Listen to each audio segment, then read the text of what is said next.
La région Afrique de l'Ouest et du Centre présente les indicateurs les moins favorables de mortalité maternelle, de prévalence contraceptive, de fécondité, de taux de dépendance, de fécondité des adolescents et d'autonomisation des femmes comparés aux autres régions du continent. Elle connaît également une croissance démographique rapide, en particulier chez les jeunes. Néanmoins, avec d'importants investissements dans la santé et l'éducation, cette nouvelle génération pourrait représenter une opportunité économique sans précédent, connue comme le dividende démographique. C'est une question pas seulement économique ou de paix, de sécurité et de stabilité, mais c'est une question géopolitique. Parce que ce qui se passe aujourd'hui en Afrique au sud du Sahara, en termes de croix démographique, avec toutes ces implications donc, sur la demande sociale, sur la migration, sur la montée du terrorisme, je pense, interpelle tout le monde. Donc il s'agit d'une question capitale sur laquelle l'Afrique, ses partenaires, mais également toute la communauté internationale doit se mobiliser pour en faire un peu le fer de lance de l'agenda 2030. Parce que la réalisation des objectifs de développement durable, surtout en Afrique, passe nécessairement par un investissement dans le capital humain, un investissement dans les jeunes, un investissement dans la jeune fille.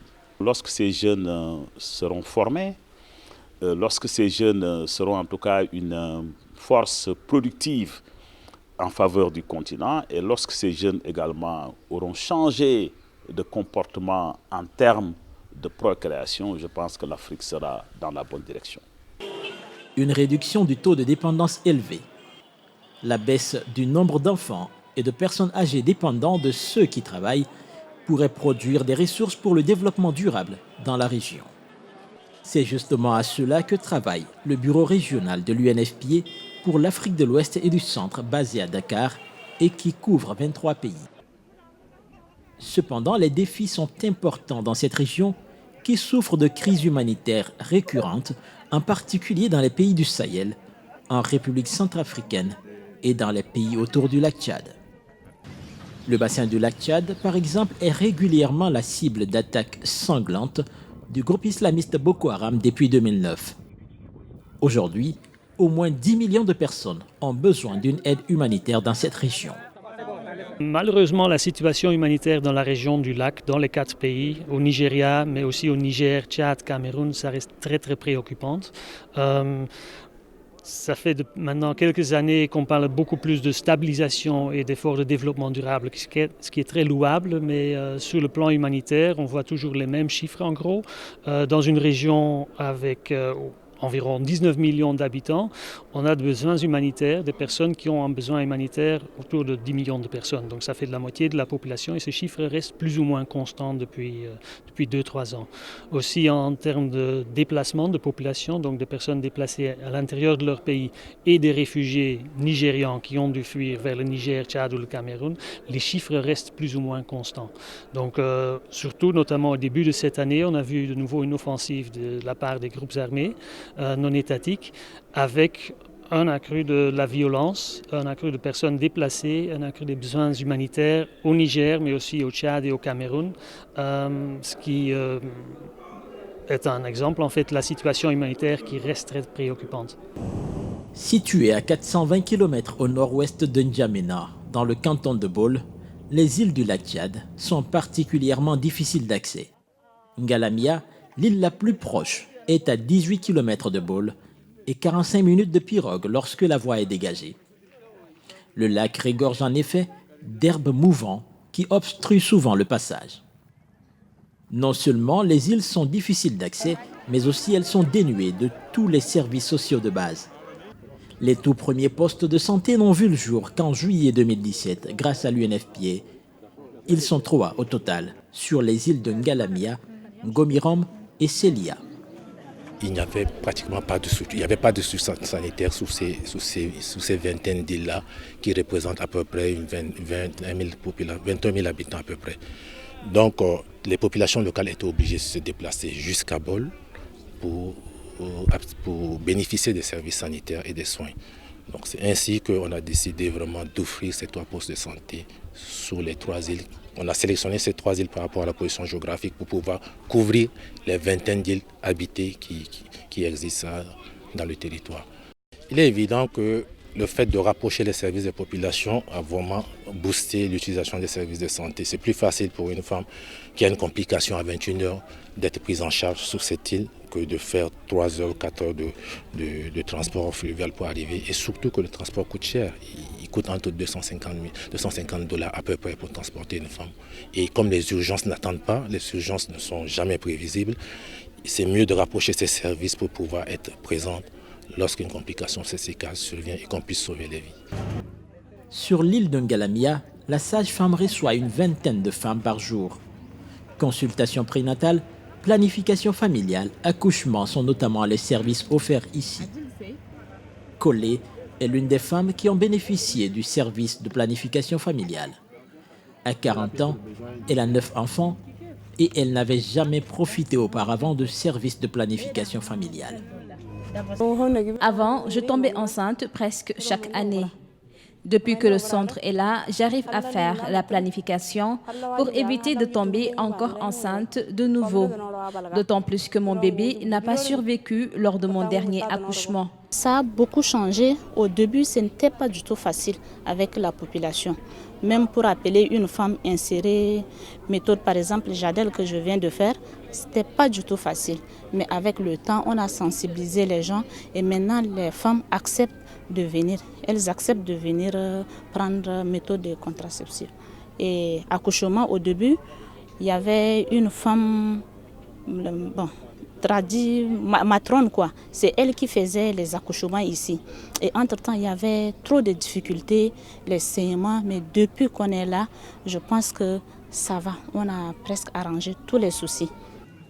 Pour améliorer les indicateurs de mortalité maternelle et néonatale en Afrique de l'Ouest et du Centre, le plan stratégique 2018-2021 de l'UNFPA vise 3 résultats transformateurs. 0 décès maternel évitable, 0 besoin non satisfait en planification familiale et 0 violence basée sur le genre. L'atteinte de ces objectifs implique la fourniture de soins de qualité qui font encore souvent défaut pendant et après l'accouchement, ainsi que l'amélioration de la formation du personnel de santé. C'est dans cette optique que l'INFAS, l'Institut national de formation des agents de santé de Côte d'Ivoire, l'École nationale de santé publique du Niger et l'Institut national de formation en sciences de la santé du Mali ont été sélectionnés pour abriter les centres régionaux d'excellence pour le master en sciences infirmières et obstétricales. Ces centres ont été mis en place par l'OAS, l'Organisation ouest-africaine de la santé et l'UNFPA dans le cadre du projet SWED, le projet d'autonomisation des femmes et dividendes démographiques au Sahel. L'UNFPA, donc, dans le cadre de son mandat, d'autant plus mise en exergue dans son nouveau plan stratégique 2018-2021, qui vise à mettre fin à toute décès maternel évitable, s'est engagé donc à faire en sorte que les pays puissent résoudre des problèmes qui sous-tendent ces décès maternels, dont la problématique des ressources humaines. C'est pour ça que, avec l'appui donc de la Banque mondiale en termes de financement, en collaboration avec l'Organisation ouest-africaine de la santé, nous nous sommes concertés dans le cadre des 6 pays SWED de voir la meilleure façon possible d'apporter un soutien coordonné au pays, tant dans la formation continue que dans la formation initiale. La croissance démographique en Afrique est l'une des plus fortes au monde. En effet, de 230 millions d'habitants en 1950, la population du continent est passée à plus d'1,2 milliard d'habitants en 2015 et devrait doubler d'ici 2050.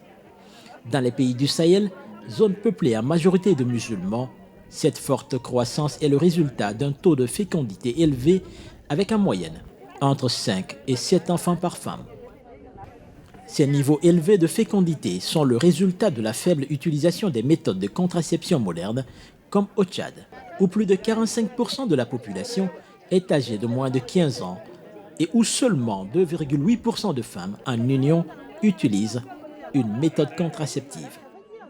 Les raisons de ces faibles prévalences contraceptives les plus évoquées sont les pesanteurs religieuses ou culturelles, combinées à un manque criard d'accès à l'information sur les méthodes contraceptives modernes. Ce constat a amené le Conseil supérieur des affaires religieuses du Tchad à organiser en collaboration avec l'UNFPA et la Banque mondiale un symposium sur l'islam et la planification familiale. Concernant ce thème, j'ai même l'envie de reformuler le thème pour dire religion, pour ne pas parler de l'islam, parce qu'en Côte d'Ivoire, nous avons à la fois la religion chrétienne et la religion musulmane qui, toutes les deux, forgent la conscience du peuple en vue de la prise en charge des problèmes de société.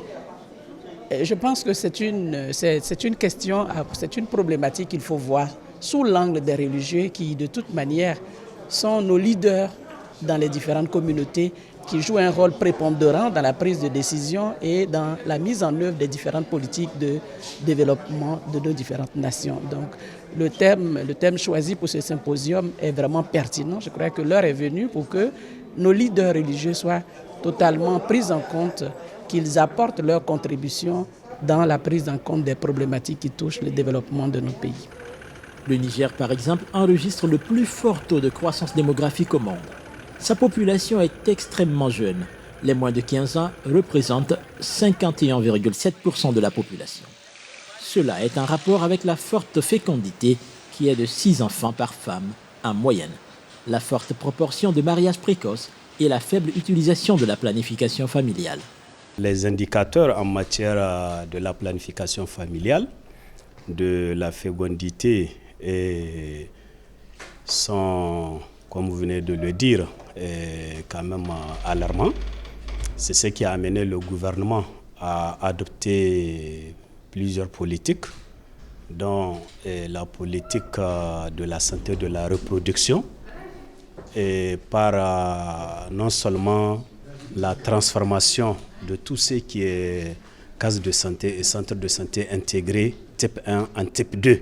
Type 2 permettre un paquet minimum d'activité en intégrant tout ce qui est prestations santé sexuelle et reproductive, tout ce qui est planification familiale au niveau de tous les centres de santé du pays. Ça, c'est le premier aspect. Le deuxième, c'est l'accélération de la formation des sages-femmes, des relais communautaires, des matrones. Des initiatives en faveur de la jeune fille sont légion au Niger.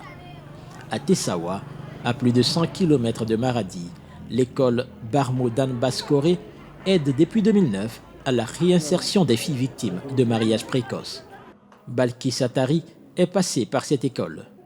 Elle a été victime de mariage forcé à l'âge de 12 ans et déscolarisée en CM2. À l'école Barmo Dan Baskore, elle a pu obtenir son BEPC avant de poursuivre une formation en animation radio. Aujourd'hui, elle anime des émissions sur les conditions de la femme dans une radio communautaire.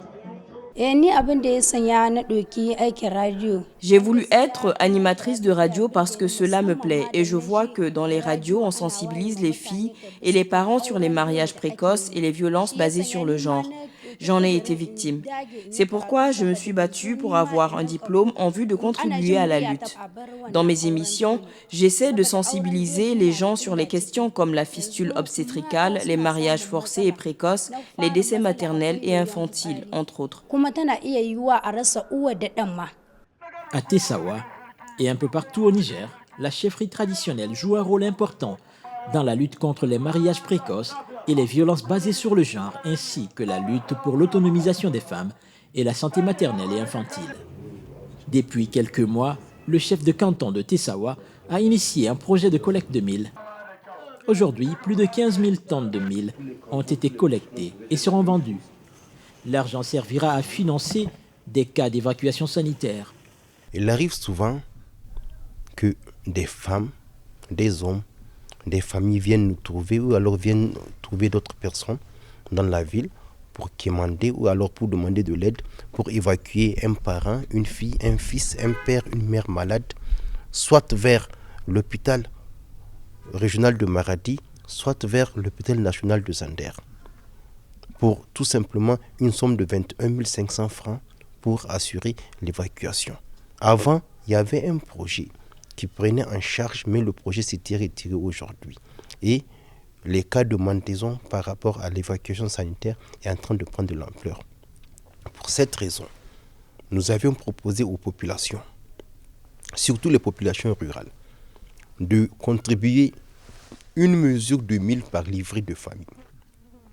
Ce qui permettra, une fois cette manne-là récoltée et vendue, d'acheter du carburant et de les mettre à la disposition des 2 stations vers Maradi et vers Zender. Chaque fois que nous aurons une femme enceinte en difficulté, un enfant, quel qu'en soit l'âge, en difficulté, issu de familles résilientes, ou alors des cas sociaux, nous n'avons plus besoin de voir les familles en train de mendier soit au palais, soit ailleurs.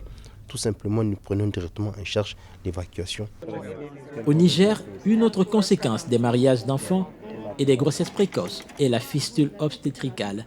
Et lutter contre cette maladie est un combat de l'UNFPA qui est engagé dans les réparations, la réinsertion sociale des victimes ainsi que leur autonomisation à travers des activités génératrices de revenus.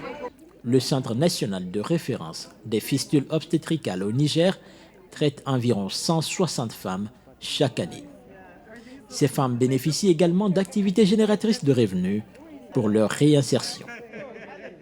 Ce sont des femmes victimes de fistules obstétricales ou bien même parfois de fistules iatrogènes qui sont venues d'elles-mêmes ou bien référées des autres centres de prise en charge de la fistule au Niger. Il y en a une dizaine en dehors de ces centres et ces femmes sont prises en charge régulièrement avec l'appui bien sûr de l'État mais aussi de l'UNFPA. Nous, on les apporte pour qu'elles les guérissent et puis après guérison, on leur fait la réinsertion sociale, donc on les aide à rentrer chez elles et puis aussi on les aide aussi pour faire la prévention parce que opérer seulement, c'est vraiment n'est pas la solution. Il faut qu'en amont, on les prend en charge pour qu'aucune femme n'ait la fistule. La santé, c'est connu, n'a pas de prix, mais elle a un coût. La Guinée équatoriale est confrontée à la chute des cours du pétrole et cela a un impact considérable sur ses ressources financières. C'est alors qu'une entreprise pétrolière américaine, Noble Energy, dont le siège est à Houston et qui est présente en Guinée équatoriale depuis une vingtaine d'années, a exprimé toute sa disponibilité à investir dans le secteur du développement pour appuyer le gouvernement équato-guinéen.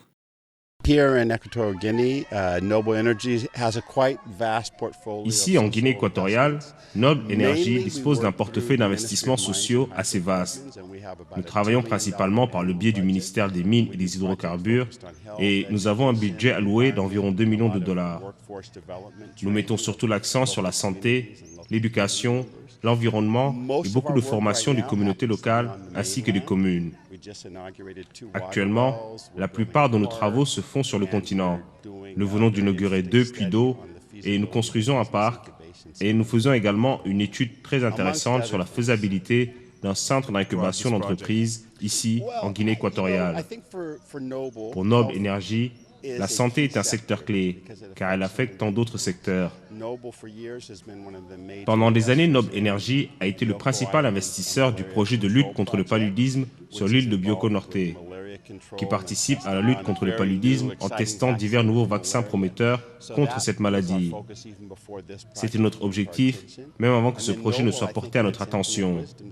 Et Noble Energy, je pense, avec sa sagesse infinie, a décidé qu'il investirait son propre argent. Et ce projet est un investissement noble dans la tentative de réduire la mortalité maternelle et néonatale dans ce pays, ce qui nous a valu ce partenariat. Dans le domaine de la santé, la Guinée équatoriale a fait des efforts remarquables pour la réduction de la mortalité maternelle. Elle avait d'ailleurs atteint en 2015 l'objectif 5 des OMD, les objectifs du millénaire pour le développement, qui recommandent d'améliorer la santé maternelle. Bien sûr, la compagnie privée qui s'investit aux côtés du gouvernement équato-guinéen pour avancer dans ce qui est maintenant devenu les objectifs du développement durable, voulait la présence d'un partenaire technique dont l'expertise, les compétences et le savoir-faire sont reconnus dans ce secteur. Le Fonds des Nations Unies pour la population est ainsi sollicité afin d'intervenir comme agence d'exécution du projet pour la réduction de la mortalité maternelle et néonatale en Guinée équatoriale. Ce partenariat arrive au bon moment, mais sa particularité est qu'on doit se focaliser sur les 2 provinces, Bioko Norte et Kientem, parce que ces 2 provinces ont des indicateurs qui sont en dessous de la moyenne nationale. Donc nous essayons de mettre dans des conditions meilleures, en essayant de nous investir dans la santé, particulièrement dans la santé maternelle et néonatale. Donc ça, c'est un aspect pour consolider les acquis que le pays a déjà. Le deuxième aspect de cette coopération est que c'est la première fois aussi qu'on essaye, en travaillant avec Noble Energy, de voir qu'est-ce qui se passe dans les autres projets où Noble Energy ou d'autres compagnies pétrolières interviennent. Par exemple, on ne peut pas parler de la réduction de la mortalité maternelle sans essayer de voir qu'est-ce qui se passe avec un autre projet sur le paludisme. Parce que comme vous savez, le paludisme et les femmes enceintes, on sait que c'est un problème, surtout dans un pays, dans cette zone plus ou moins tropicale. En 1969, lors de la création du Fonds des Nations Unies pour la population, il était difficile pour les femmes de se procurer un moyen de contraception et le risque de décès maternel était relativement élevé. Le point d'orgue du mouvement mondial visant à permettre aux femmes de faire de vrais choix de vie a été la CIPD, la Conférence internationale sur la population et le développement, en 1994, au Caire. 25 ans après, malgré les avancées, de nombreux défis demeurent. Il nous reste énormément de travail à faire et je voudrais donc profiter de l'anniversaire des 25 ans de la Conférence internationale sur la population et le développement pour lancer un appel à tous, aux pays africains, à leurs partenaires, mais également à tout le monde, pour que nous puissions vraiment terminer cet agenda qui est extrêmement porteur pour la paix et la prospérité pour tous. 25 ans de cette conférence, c'est 5 ans avant ma naissance. Et lorsqu'on voit aujourd'hui les mutilations génitales en Guinée, le mariage des enfants partout en Afrique, c'est pour dire que bon voilà, la jeunesse, nous sommes le moteur du changement et que nous on est là, on continue encore à faire des discours, à faire des plaidoyers. Je pense que la solution c'est nous. La solution, il faut aller l'arracher, il faut innover. Et ce qui fait la différence entre un leader et quelqu'un qui suit un projet, c'est vraiment l'innovation. Donc j'invite les jeunes aujourd'hui à innover et à risquer. Pourquoi risquer? Parce qu'aujourd'hui, ce sont des questions très sensibles. Il y a une question de tradition, une question de religion qui se pose devant nous. Et donc, il faudrait vraiment que la jeunesse sache que c'est sur nos pleins droits que nous sommes en train de mener toutes ces activités. Nous sommes en train de faire des plaidoyers et tout. Et en même temps aussi, il faudrait vraiment qu'on accepte d'agir. Parce que si on n'agit pas, on va agir sur nous. Dans le cadre de la célébration des 25 ans de la CIPD, Afriane, le réseau des adolescents et des jeunes en population et développement en Afrique de l'Ouest, et du Centre en partenariat avec le Fonds des Nations Unies pour la population, a organisé récemment les 25 heures de Dakar sur le site du monument de la Renaissance africaine. Objectif, amplifier la voix de la jeunesse africaine en route pour le sommet de Nairobi sur la CIPD 25 ans après son lancement. To see your flags flying gives me great hope. Voir flotter vos drapeaux me donne de l'espoir et je sais qu'il y a des millions d'autres jeunes sur ce beau continent pour qui vous êtes les porteurs d'espoir et de rêves aujourd'hui. Pourquoi sommes-nous ici aujourd'hui? Pourquoi êtes-vous là? Quelle est notre raison d'être ici? Nous sommes ici pour écouter la déclaration qui a été présentée. En français, et si vous ne l'avez pas compris en cette langue, en anglais. Et si vous n'avez pas compris en cette langue, en portugais. Et si vous n'avez pas compris cette dernière, en espagnol. Et pourquoi? Parce qu'on nous a dit, et ça a été clair, que vous voulez qu'un message soit délivré dans moins de 100 jours à Nairobi, et nous allons le faire avec vous et pour vous.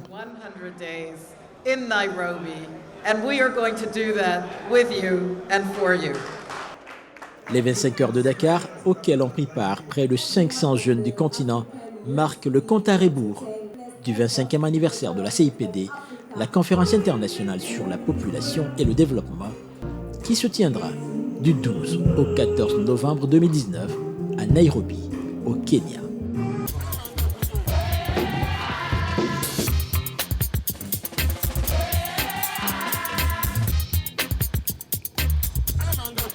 I'm